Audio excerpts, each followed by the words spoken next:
Last night, you spent 2 hours deciding what to wear to the party. This morning, it'll take you 2 minutes to list it on Depop and make your money back. Just grab your phone, snap a few photos, and we'll take care of the rest. The sheer dress and platform heels you'll never wear again? There's a birthday girl searching for them right now. Your one and done look is about to pay for your next night out. Or at least the ride home. Your style can make you cash. Start selling on Depop, where taste recognizes taste. Chronic migraine is 15 or more headache days a month, each lasting 4 hours or more. Botox, onabotulinum toxin A, prevents headaches in adults with chronic migraine before they start. It's not for those with 14 or fewer headache days a month. It prevents on average 8 to 9 headache days a month versus 6 to 7 for placebo. Prescription Botox is injected by your doctor. Effects of Botox may spread hours to weeks after injection, causing serious symptoms. Alert your doctor right away, as difficulty swallowing, speaking, breathing, eye problems, or muscle weakness can be signs of a life-threatening condition. Patients with these conditions before injection are at highest risk. Side effects may include allergic reactions, neck and injection site pain, fatigue, and headache. Allergic reactions can include rash, welts, asthma symptoms, and dizziness. Don't receive Botox if there's a skin infection. Tell your doctor your medical history, muscle or nerve conditions, including ALS, Lou Gehrig's disease, myasthenia gravis, or Lambert-Eaton syndrome, and medications, including botulinum toxins, as these may increase the risk of serious side effects. Why wait? Ask your doctor, visit BotoxChronicMigraine.com, or call 1-800-44-BOTOX to learn more. Well, hello there, and welcome to the Melanin Mayhem original story series. Now, this right here, this is not your regular episode of your favorite Black True Crime podcast. Oh no, this is a bonus, baby. A little something for those who like to chase their Black True Crime with a shot of fictional cliffhangers. Because these stories, they don't just get told. You get to decide how it all ends. Each week, I'm going to bring you an original story full of twists and turns, bad decisions, and people doing whatever they feel like they got to do to survive. But here's the catch. You don't just listen. You choose how it ends. Now, part one, that's what you're about to hear. But the rest of the story, the alternate endings, yeah, those are only available by subscription. So, if you want to hear how it really plays out, and trust me, it doesn't always go the way you think, make sure that you're subscribed. Catch the details, because when it's time to decide, every choice leads you somewhere different. And the best part, you can subscribe right now. And you can listen on your favorite streaming service, although you know I do prefer Spotify if you can. Get your subscription today at melaninmayhempodcast.supercast.com. Now, before we get into the mess, let me go ahead and tell you right now, this story right here, ooh, this one is for the folks that ever love somebody past good sense, past reason, past that little voice in the back of your head that kept whispering, something about this ain't right. Because, baby, one thing about love mixed with loyalty and a little financial strain, that combination will have you helping somebody build a very large cage that they plan to lock your ass up in. And the worst part, you won't even realize it at first, because it don't start with handcuffs and headlines. Oh, no ma'ams, no sirs. It starts with the little things. You know, your name on things that you don't really own. A favor here, a signature there, a quick transfer, a package, a bank account, a car title. Baby, just trust me. And before you know it, your name is on everything but the truth. This original story is called Paid in Full. Tasha Monroe had the kind of face that people trusted. Not because she was extra smiley or fake sweet. It was something about her that looked grounded, dependable. She looked like she paid her bills on time, kept receipts in a little envelope, and did not play about her work. And for the most part, that's exactly who she was. Tasha was the type that liked structure, routine, predictability. She liked knowing when the rent was due and paying it. She liked keeping gas in her tank, liked her life the way it was, the way it made sense.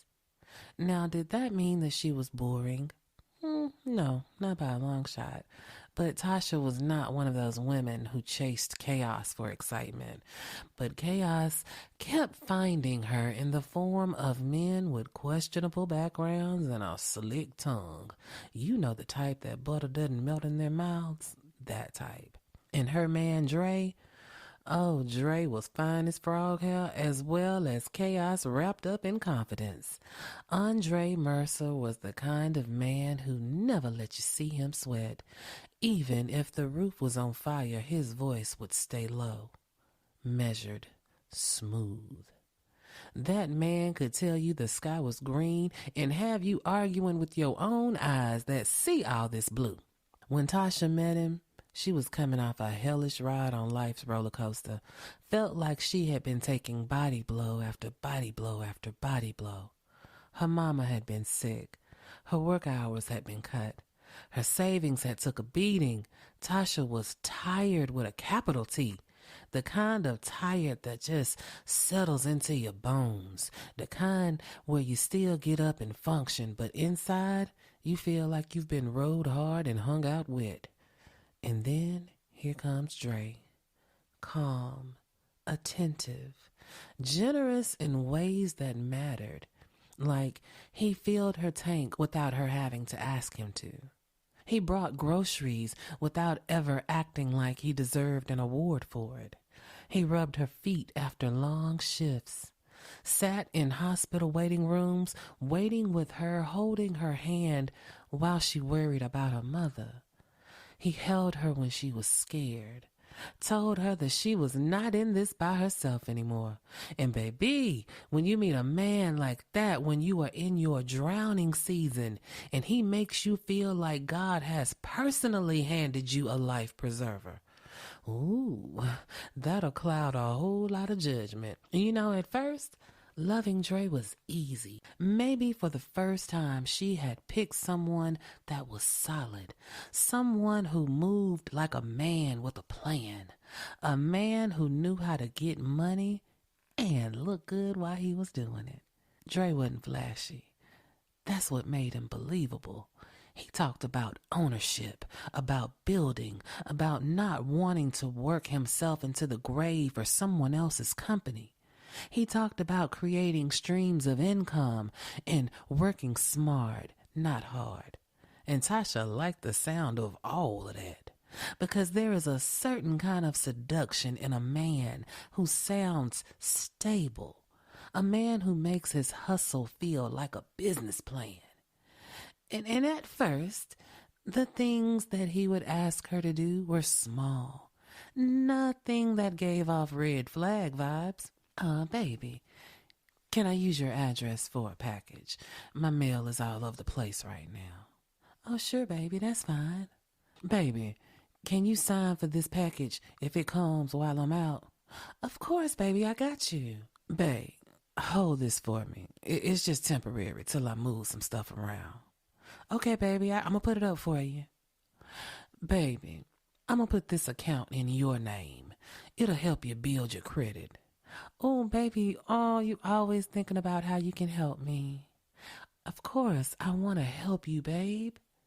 You see that phrase right there? It has ruined many a woman's peace. And he said it, and it sounded so good, and it felt so right. It gave off Shantae's Got a Man vibes. Ooh, that's a good man, Savannah. Right? And to be fair, none of it felt crazy by itself. You know, a package is a package. An account is an account. A signature is just a signature. And when you're with somebody every day, when they're sleeping in your bed, kissing you on the forehead before you go to work, talking about y'all's future over Chinese takeout and late night reruns of Martin, baby, you stop expecting the worst. You let your guard down. Because who wants to feel suspicious in their own relationship? That's exhausting. So, of course, Tasha helped her man, little by little, piece of paper by piece of paper. But what she didn't know was this. Every favor was a brick. Every signature was the mortar. and every temporary thing was becoming permanent evidence. By the time she met Quentin Harris, Tasha was already deeper in Dre's business than she meant to be. Now, Quentin, everybody called him Q. He was older than Dre by maybe 10, 12 years. He had that polished street look. Not flashy like a rapper or anything, more like a man who had graduated from Hustle Hard University and moved into pushing paper instead of illegal substances. Now it was all about working the systems. Scammery with LLCs and suspicious invoices and insurance policies and shell corporations that all looked legitimate if you were looking from across the street. Now, Q was always casket sharp. Pressed shirts, nice watches, subtle cologne. The type of man who smiled with half of his mouth while scanning the room without moving his head, but his eyes stayed busy. Tasha did not like him. Now, had he ever disrespected her? No, not directly. But she didn't like the way that he looked at her, like she was something to be used. Like when she walked in with Dre, he wasn't seeing a girlfriend. It was like he was seeing a document holder with edges that were laid to perfection. And women know when somebody is looking through them instead of at them. Q would say little slick things too. Nothing blatant. Just enough to make you raise an eyebrow and wonder exactly what he meant. He'd say things like, Dre, you got you a good one. Yeah. Women like you keep men like us afloat. Stability and a clean name, that's the real flex. And every time he said something like that, Dre would just smile, grinning like a Cheshire cat, like he and Q knew a joke Tasha wasn't in on. The first time it happened, she let it pass. The second time, she said something about it to Dre. What's up with your boy? He say a lot of slick shit like I can't peep it. And Dre would just laugh. Baby, Q just old school. He talks in riddles. He don't mean nothing by it. And then he would kiss her on her neck and change the subject. And like a lot of women in love, Tasha would let herself be redirected, because it's easier to float around on Denial River than to admit you might be standing in the middle of a sea of bullshit. Now, Monique, Tasha's best friend, her A1 day one, Monique was not trying to hear none of that. Monique had been side-eyeing Dre since almost the beginning. Not because she was one of them miserable women that hated seeing anybody happy. Oh, no, not that. She wasn't the jealous friend. Monique just knew Tasha too well. Knew what she looked like when she was truly relaxed. Knew how she sounded when she was free.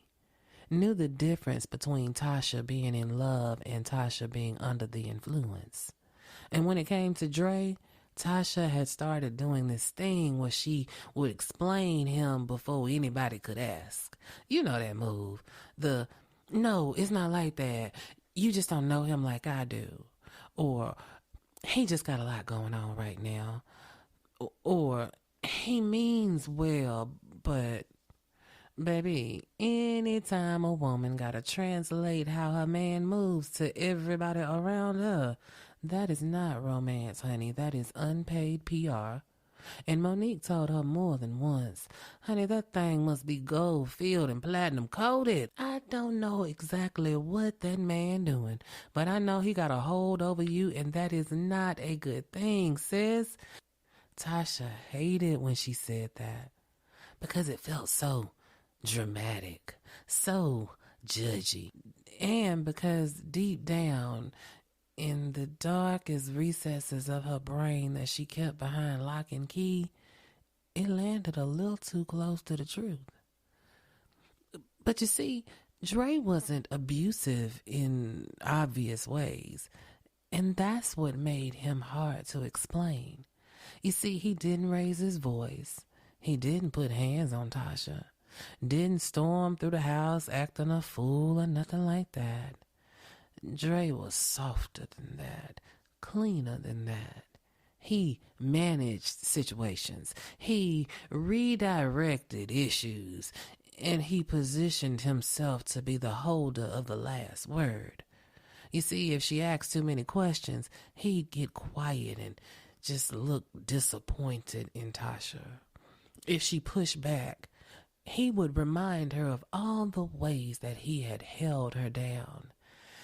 And if she was anxious, he would reframe it like she was letting fear ruin the bigger picture. See, baby, why you always thinking small? I'm trying to build something for us.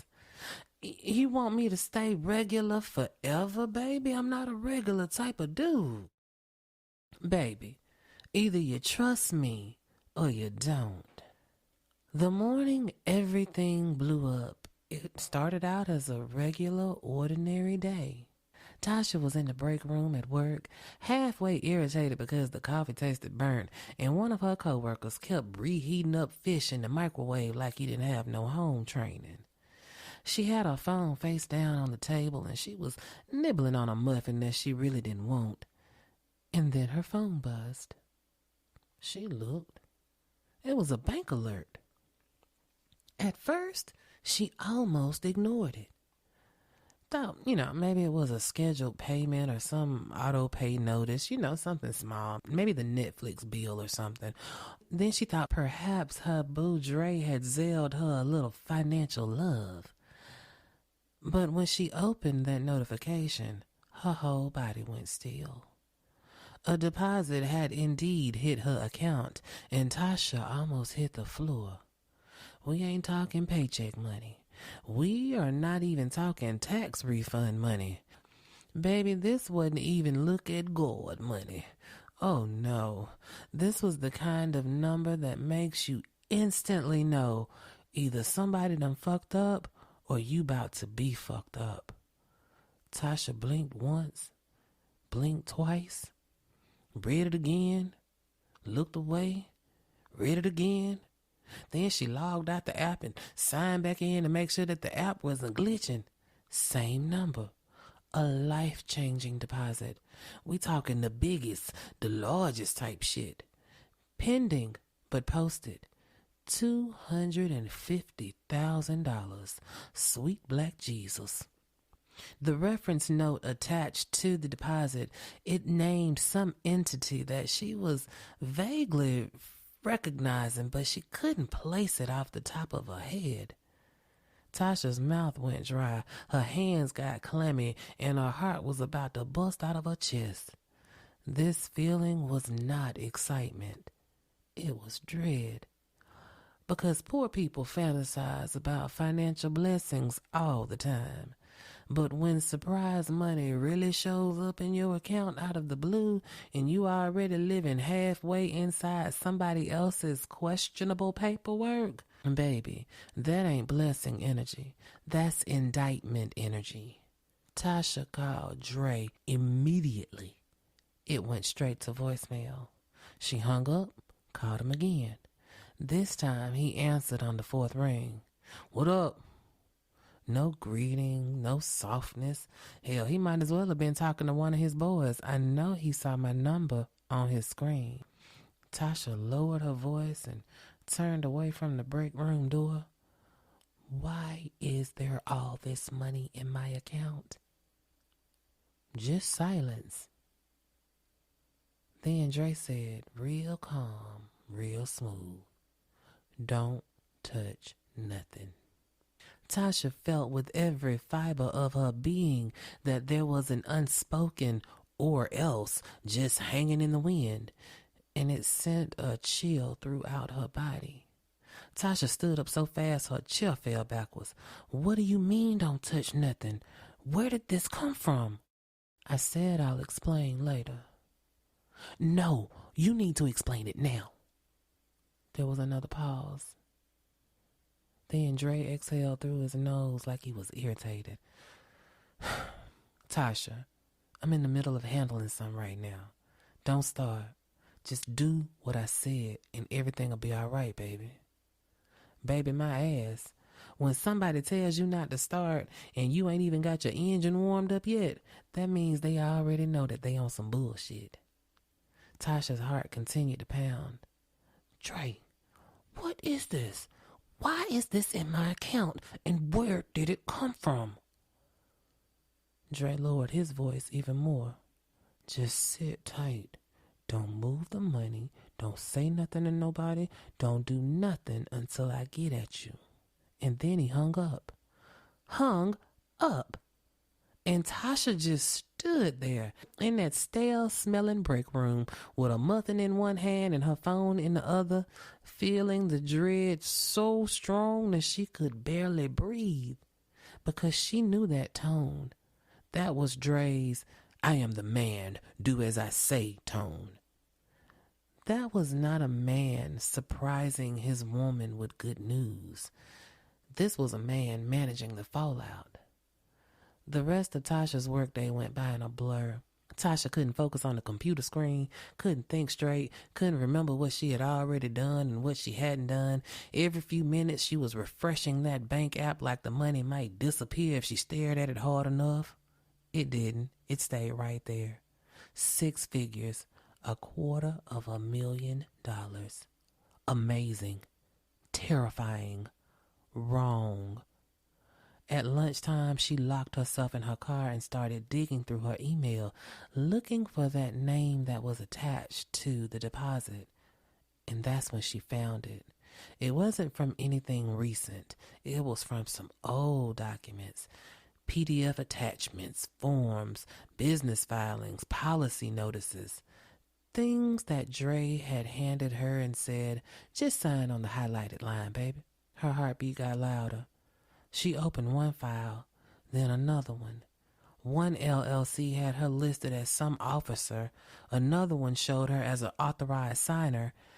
And then there was the insurance document, commercial policy, and an open, updated file just a few months earlier with a new beneficiary designation. Her name, Tasha Monroe. Tasha froze so hard it felt like she was having an out-of-body experience. No. She whispered it to herself like maybe God was nearby and could reverse this paperwork that she was staring at. No. Because suddenly, Q's company name clicked. That deposit, it was tied to him. Not directly under Quentin Harris. Of course not. Men like that love hiding behind letters and entity names. But it was him. His business. His network. His mess. And somehow, some way, Tasha's account had been paid from it. She called Dre again. It went to voicemail. She called him again. It went to voicemail. And she called him again and again and again and again. But he never picked up.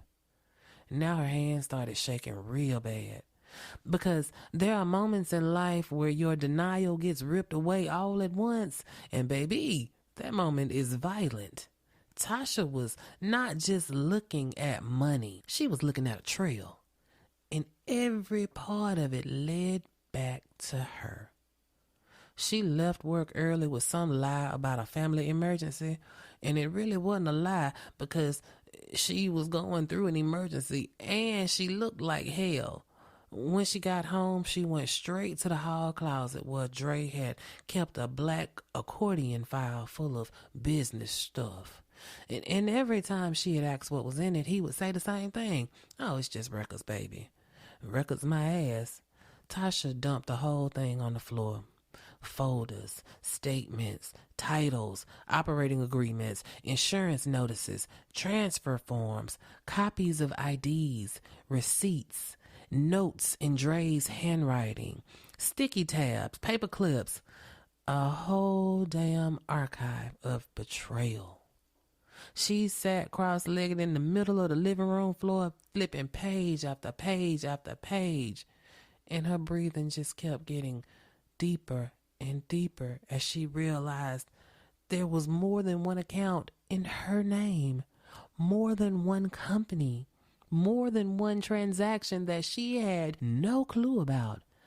And the pattern became obvious in the ugliest way possible.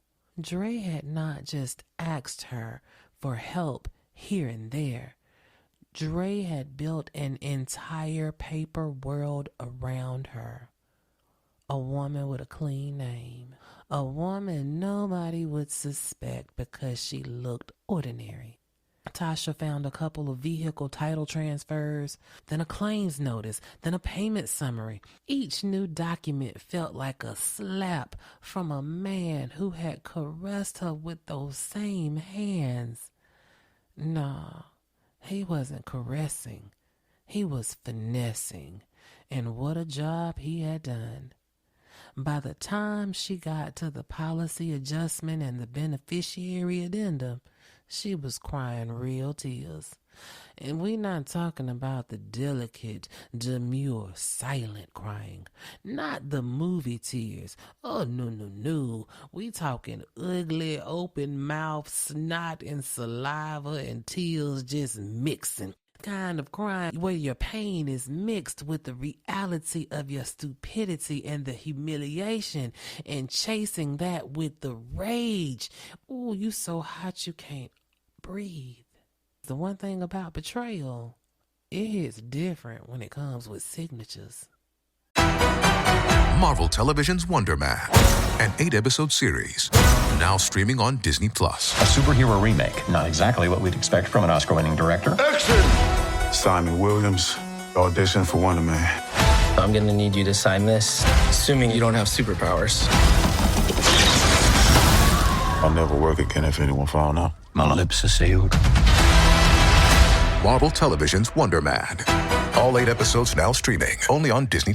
The right window treatments change everything. Your sleep, your privacy, the way every room looks and feels. At Blinds.com, we've spent 30 years making it surprisingly simple to get exactly what your home needs. We've covered over 25 million windows and have 50,000 5-star reviews to prove we deliver. Whether you DIY it or want a pro to handle everything from measure to install, we have you covered. Real design professionals, free samples, zero pressure. Right now, get up to 45% off site-wide, plus get a free professional measure at Blinds.com. Rules and restrictions apply.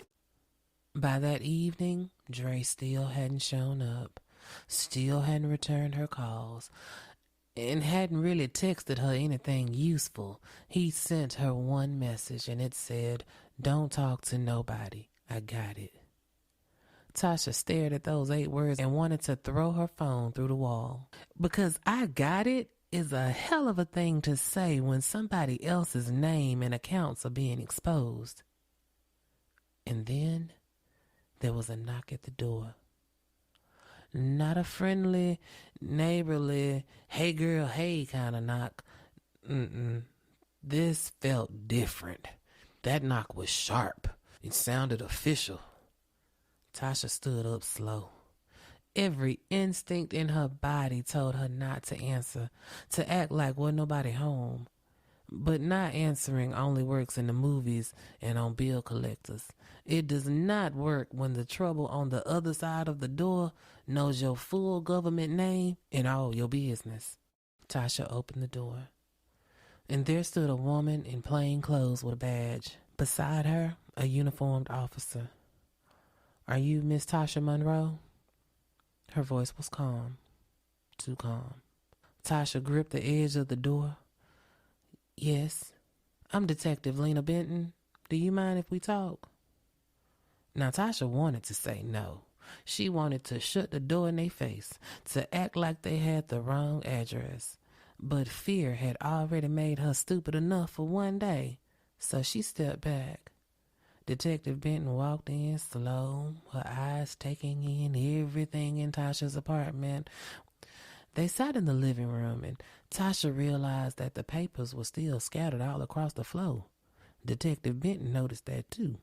Of course she did. You didn't have to be a detective to see that. But she didn't say nothing about it. Not yet. Instead, she folded her hands and said, "Do you know Quentin Harris?" Tasha swallowed.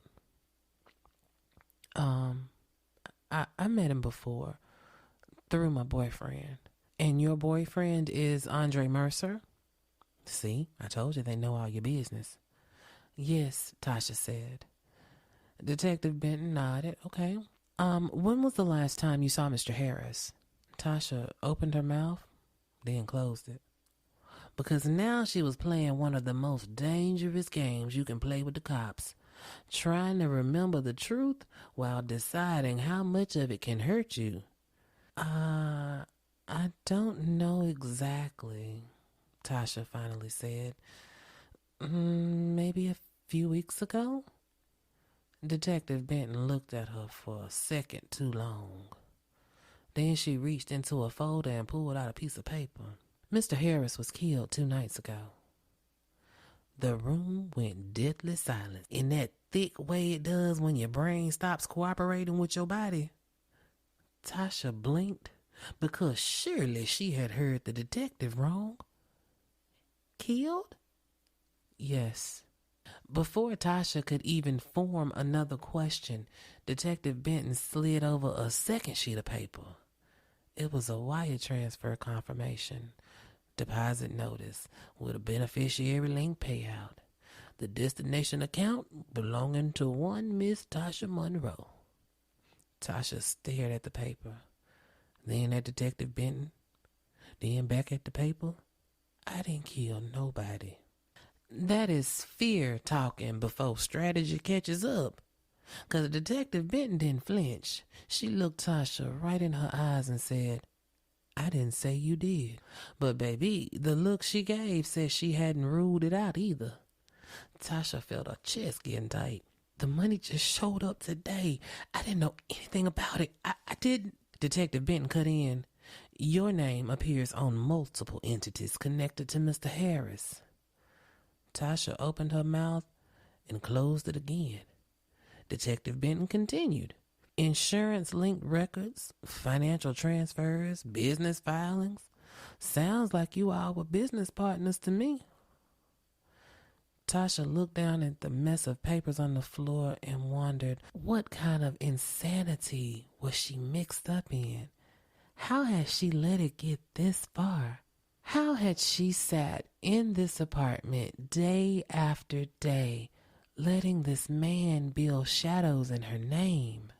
My boyfriend handled all that, she said way too fast. Detective Benton's expression changed only slightly.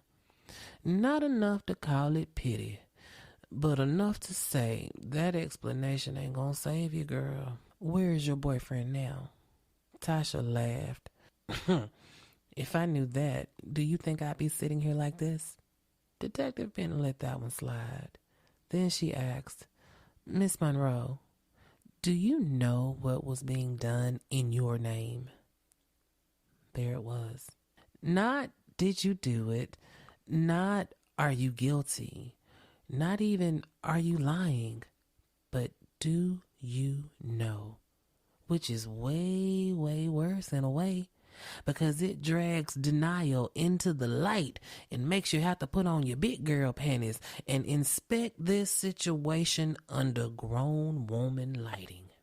Tasha felt tears building again, but she was determined not to cry.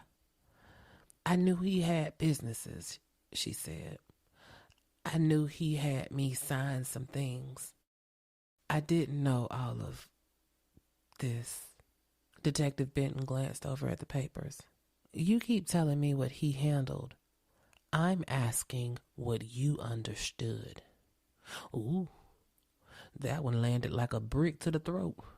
Because there is a difference between ignorance and avoidance.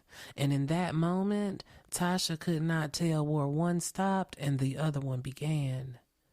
Detective Benton stood. We'll be in touch. I suggest you don't leave town. And baby, ain't it funny how insulting that phrase sounds when your life is collapsing all around you in your living room? Detective Benton handed her her card and then she walked out. Just like that. No yelling, no cuffs, no dramatic threats, just facts. And sometimes that's worse because drama will allow you to fight back. Facts just sit there and judge you. When the door shut, Tasha sank down onto the sofa, and stared at the detective's card until the words were just blurry. Then she called Monique. Now, Monique answered on the second ring like she always did with a, "What's up, bitch?" Tasha couldn't say a word. The second Tasha started crying, Monique said, "I'm on the way." Didn't ask for any details, didn't make her explain herself while she was hyperventilating on the phone. She just got up and left. And that right there, baby, that's love. Monique arrived 20 minutes later in slides, leggings, and a bonnet. She hadn't stopped to change clothes or nothing, just grabbed her keys and walked out the door to get to her friend. She had a key to Tasha's place, so she let herself in and stepped inside and took one look on the floor at the papers. Tasha curled up in a ball, and she said, "Oh, this nigga done finally fucked up the church's money, huh?" Tasha laughed and cried at the same time. Monique closed the door behind her and crouched down on the floor next to Tasha. "What happened, baby?" And Tasha told her. Not perfectly, not in order. The story came out in bits and pieces. The money, the documents, Q being dead, the detective, Dre disappearing, her name on everything. And Monique listened without interrupting one time. And that's how bad it was, because Monique never listened quietly. And when Tasha finished, Monique sat back on her heels and just blew out a slow breath. Then she said the sentence that Tasha had been dreading. "I knew he was using you." Tasha flinched at those words. "I mean, I didn't know it was like this," Monique said. And there was no judgment in her voice now, just anger on Tasha's behalf. "But sis, I knew it wasn't love the way you kept having to explain him." Tasha wiped her face. "I'm so stupid. I'm so stupid." Monique grabbed her chin. Don't do that." "But I signed all this bullshit, Monique. I put my name on everything." "Yeah, you did that. And that was dumb. But dumb and malicious is not the same thing, friend. You stop calling yourself the villain before we even know the whole play." That helped a little. Just a little. Tasha leaned back and closed her eyes. And then quietly she said, "What if I knew more than I'm telling myself?" Monique was quiet. And that silence was honest. 'Cause baby, that's the real horror in stories like this. Not just that somebody betrayed you, but that you may have ignored enough warning signs to help them do it. Finally, Monique said, "You know what? Maybe you knew enough to know that something wasn't all the way right, but I don't think you knew that he was about to bury you in this bullshit." Tasha looked at her and said, "And what if I did?" Monique turned and faced her and looked her dead in her eyes and said, "Well, then you better decide real quick whether you want to be a victim, a witness, or a co-defendant." That's the kind of line that'll sober your ass up real quick. This episode is brought to you by Palmolive.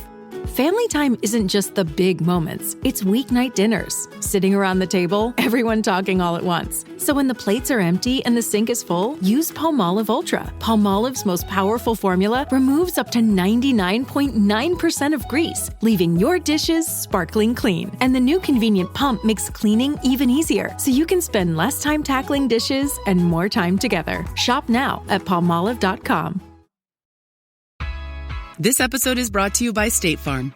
You know those friends who support your preference for podcasts over music on road trips? That's the energy State Farm brings to insurance. With over 19,000 local agents, they help you find the coverage that fits your needs, so you can spend less time worrying about insurance and more time enjoying the ride. Download the State Farm app or go online at statefarm.com. Like a good neighbor, State Farm is there.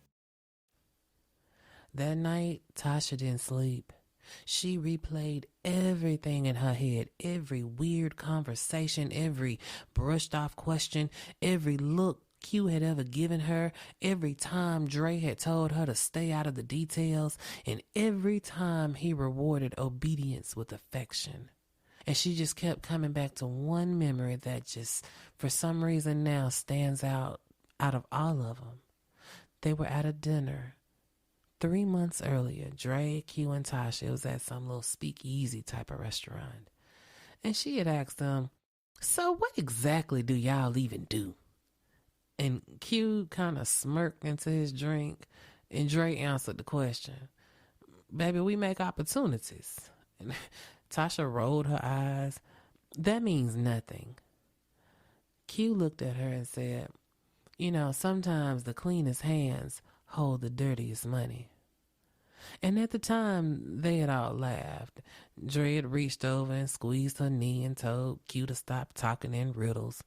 But now, thinking back, that line came back smelling like a warning. What if Q had been trying to tell her something?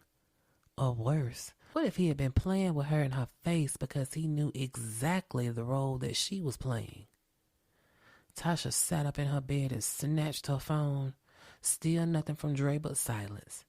She checked his location. It was off. She called again. No answer. Then, out of nowhere, a text from an unknown number came through. The text said, "He's not going to answer you because he's running." Tasha stared at the screen. Then another text came through. Q was going to expose him. Ask about the policy. No name, no explanation, just those words. Tasha's pulse was off the charts at this point. She called the phone number immediately. It was disconnected, of course. She reread the message again, and then again. Q was going to expose him? Ask about the policy? Baby, by this point, Tasha felt like her whole relationship had been one long scavenger hunt designed by the devil himself. She jumped out that bed and went back to that paperwork pile. There had to be more. And there was. Tucked in the back of a folder was a policy document that she had skimmed once some months ago when Dre told her that it was just business stuff. Ain't that some shit Satan in a suit would say? She flipped through the document and she found it.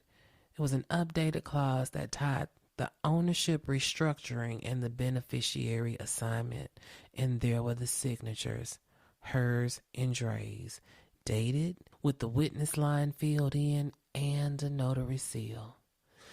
Everything about this shit screamed that it was intentional. This was not an emergency, not chaos. This thing had been planned out. Tasha sat back down on the floor and felt her heart break clean in 2 pieces. Maybe there had once been time to still believe that this was all just a misunderstanding, some bad luck, a situation gone left. But planning? Paperwork? Beneficiary switches? Oh no.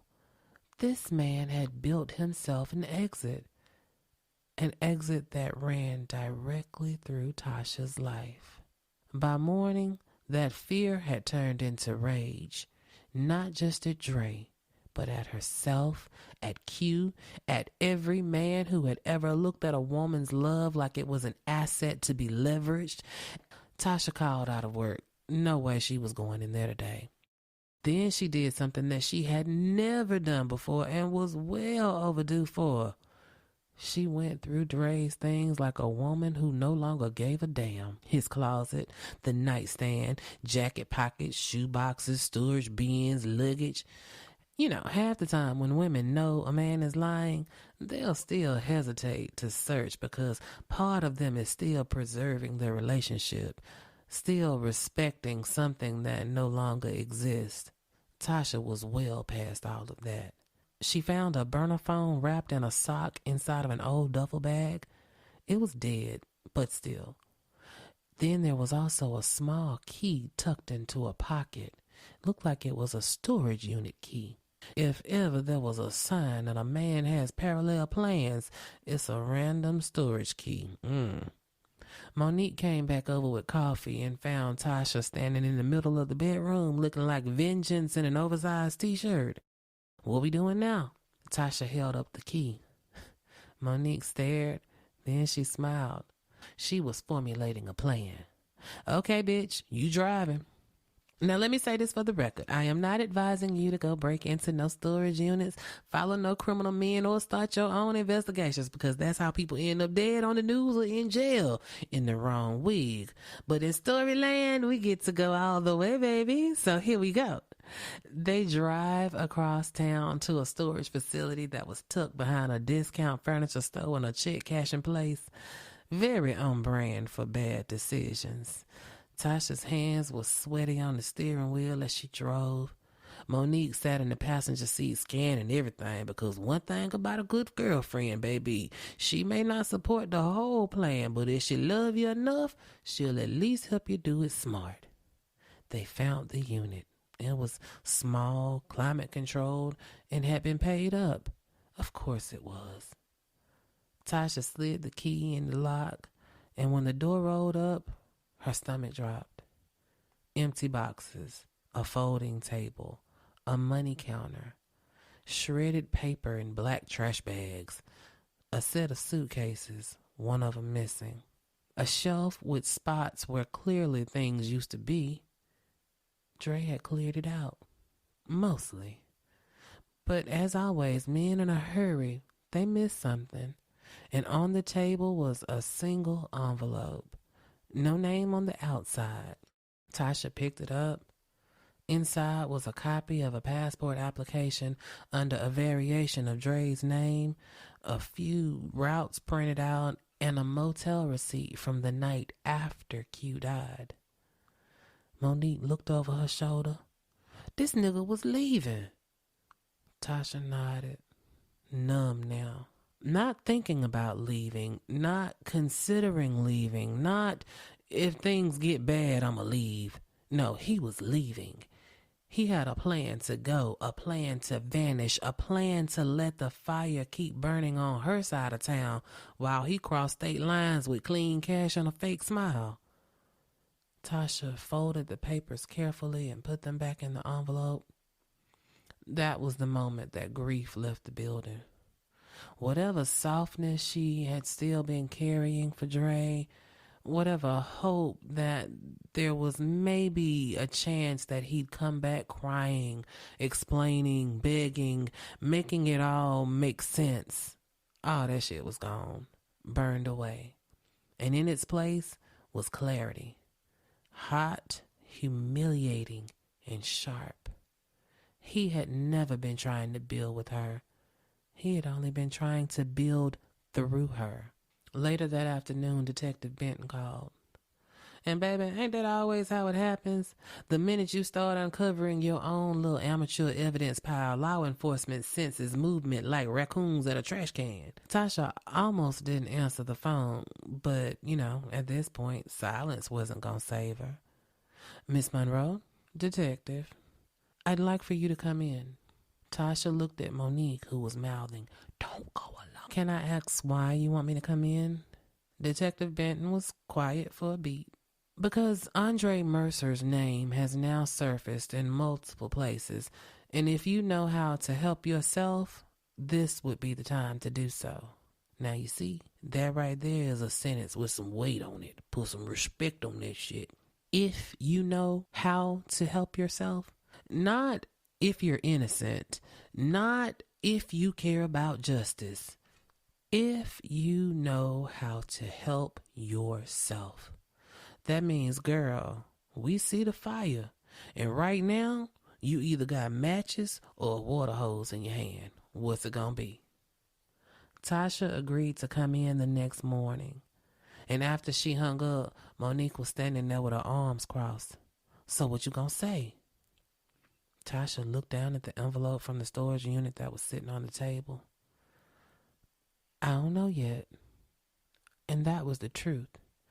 Because now she had evidence. Now she had proof that Dre was running. Now she had a reason to cooperate. But betrayal does strange things to people. It doesn't always make you run towards what's right. Sometimes it makes you want your own turn with the knife. Pepsi Prebiotic Cola in original and cherry vanilla. That Pepsi taste you love with no artificial sweeteners and 3 grams of prebiotic fiber. Pepsi Prebiotic Cola. Unbelievably Pepsi. This episode is brought to you by Welch's Fruit Snacks. Big news for your kids' lunchbox. Welch's Fruit Snacks are now made without any artificial dyes. A snack parents can feel good about and the same delicious taste kids can't get enough of. All made with no artificial dyes. Try Welch's Fruit Snacks today. That evening, almost as if he was summoned by the devil himself, Dre finally called. Not from his regular number. This was a private number. Tasha stared at the screen until it almost stopped ringing. Then she answered. And for 1 second, neither one of them said anything. Then Dre, in that same calm voice that used to melt her, said, "You alone?" Tasha laughed. You know, that dry little laugh people do when they realize somebody still think they own the room. "You don't get to ask me that." Dre exhaled slowly. "Oh, so you mad?" "Baby, mad. This man got a corpse, a payout, fake paperwork, a missing storage stash, and her whole life in a chokehold, and had the audacity to reduce it to mad?" Tasha stood up and started pacing. "Where are you? Don't worry about where I am. No, tell me where you are." "I need you to calm down. There is dead man money in my account, Dre, and I told you don't touch it." Tasha stopped pacing. That sentence, that goddamn sentence right there, still trying to instruct her, still trying to direct her, still operating like she was a staff member that was ready to jump at his every directive. Tasha bit the inside of her cheek so hard that she tasted blood. "Did you kill Q?" Pause. Long enough to answer. Then Dre said, "Everything just got out of hand." Now see, that's not a no. That's a guilty man trying to avoid verbalizing what the fuck it is he's done. Tasha squeezed her phone even tighter. "Did you kill him?" Q was getting shaky. There it was right there. Not necessarily a confession, but enough. He was gonna blow up the spot after all the money we made him. "We?" Dre ignored that. "I handled the problem. That's all I did." Tasha felt the room tilt. A problem? A whole human just reduced to a problem. And what made it even colder was how ordinary Dre sounded saying that shit. Like he was talking about late fees or busted pipes. Then he kept going. "Babe, I need you to hold it together for a little longer." Tasha closed her eyes and Dre kept talking.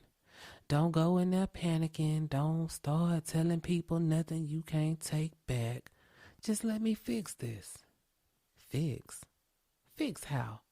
By rewinding a murder? By erasing signatures? By returning my trust like some store credit?"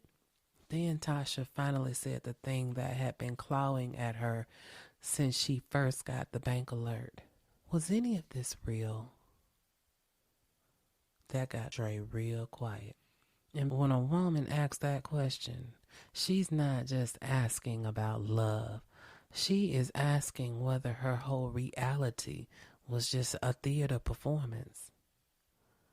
Dre answered in a voice that was so steady it almost made it worse. "Tasha, don't do that. No, answer me. You know how I felt about you." "No, apparently I do not." "You were solid."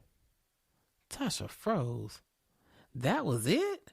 Not beautiful, not loved, not important, not you're my heart. Solid? Dependable? Useful? Reliable under pressure? A damn structural beam.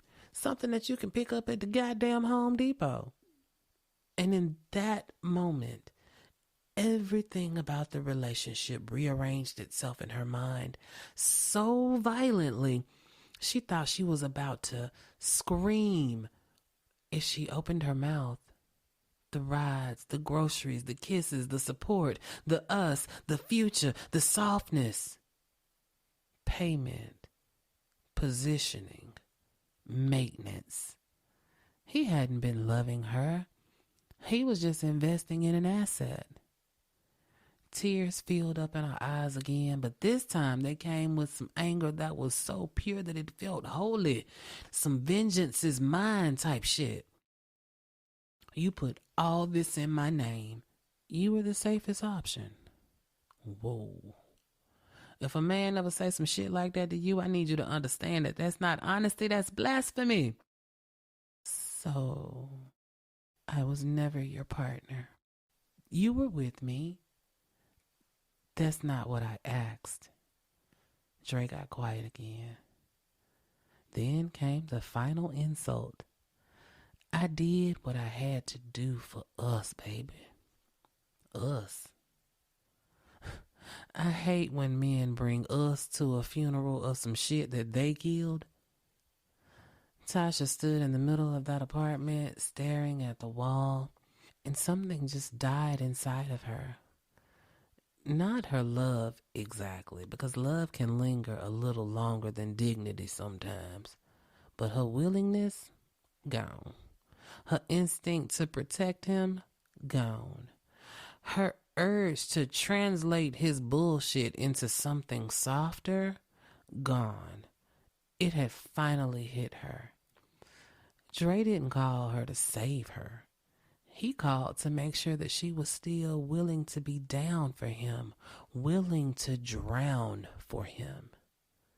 And that, New Nation, that's where the choice begins. This is where it gets messy, because from here, there's more than one way that this story can end. And not all of them may end well. So now you got to decide. Do you think Tasha can walk away from this? Or does this situation take a turn that she can't come back from? Now, if you want to hear all the endings, they are available by subscription only. Head on over to melaninmayhempodcast.supercast.com. The link is also in the description, because you got to see how this plays out. Ending A, Tasha's going to cooperate and she going to bring Dre down. And then there's ending B, where Tasha gets to Dre before the police do. And then ending C, totally left turn. Tasha takes the money, the knowledge, and becomes something new, baby. Which one do you choose? If you subscribe, you don't even have to choose. You can get all three. Remember, head over to melaninmayhempodcast.supercast.com. That's melaninmayhempodcast.supercast.com. All right, that's all that I have for you today. Don't forget, there is a fabulous Facebook discussion group. It's the Melanin Mayhem Podcast discussion group. Follow me on all the social medias. I am Melanin Mayhem Podcast. I am also Melanin Mayhem PC on X. That's all I got for you today, guys. Stay blessed and stay ready. Mwah. Woo-wee, Nana, you did that.